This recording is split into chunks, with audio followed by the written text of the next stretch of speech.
Luffy. Namanya bendera bajak laut topi jerami, identik dengan topi jeraminya si Luffy. Iya. Tuh. Kenapa tengkorak? Karena ini manga atau anime yang bertemakan bajak laut. Bajak laut. Itu yang pertama. Yang kedua, betul kata Bapak Ustadz, untuk mempertahankan idealismenya dia di dunia One Piece sendiri gitu. Jadi kenapa pakai topi jerami juga? Ini untuk menunjukkan identiknya seorang kapten bajak laut di dunia One Piece.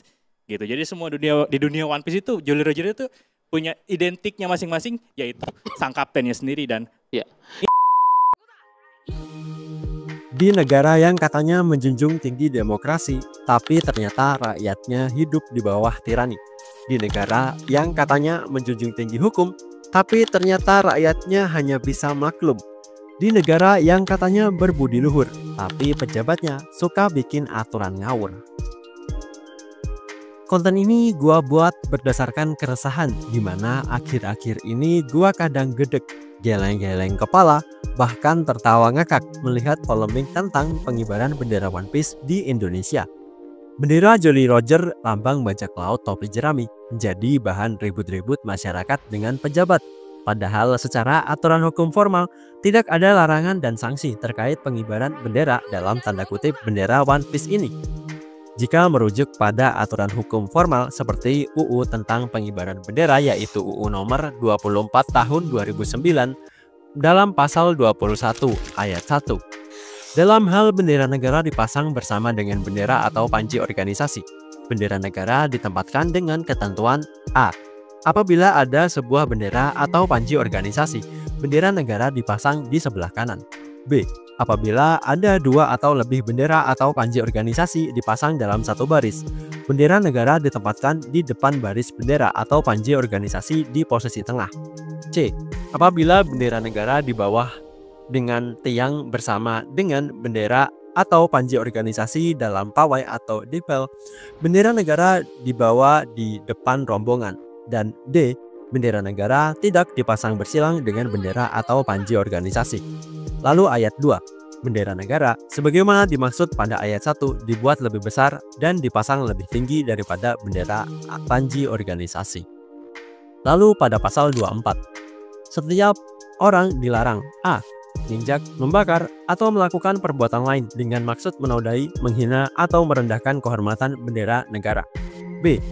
Memakai bendera negara untuk reklame atau iklan komersial. C. Mengibarkan bendera negara yang rusak, robek, runtur, kusut, atau kusam.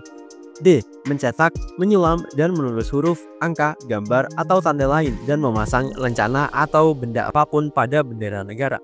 Dan E. Memakai bendera negara untuk langit-langit, atap, pembungkus barang, dan tutup barang yang dapat menurunkan kehormatan bendera negara. Nah, dari situ jelaskan apa yang dilarang terkait bendera negara. Karena menurut gua bendera One Piece dikibarkan bukan sebagai ganti bendera merah putih di bulan dan tanggal kemerdekaan 17 Agustus nanti.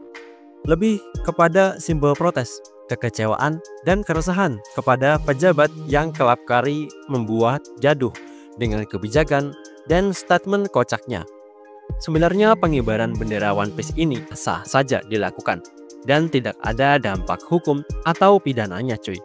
Lah, terus kok para Tenryubito pada ribut sampai nuduh para pengibar bendera One Piece makar, tidak suka Pak Prabowo, tidak cinta tanah air. Ya maklum aja, namanya juga Tenryubito cuy. Karena seperti kata abang ini, pemikiran gue ya, lu punya duit, lu punya kuasa. apalagi Tenryubito itu keduanya yaitu uang dan kuasa. Jadi makin seolah mereka merasa kuat kali ya. Memang sih ngomongin One Piece ini khususnya Luffy sendiri yang memang lekat dengan sosok yang ingin hidup bebas, kerap menentang pemerintah dan kesewenang-wenangannya, bahkan membantu rakyat yang tertindas, menjadi sosok fiksi yang dirindukan dan dikagumi oleh para masyarakat pengibar bendera One Piece ini. Tapi balik lagi, Luffy dan One Piece adalah karakter dan cerita fiksi.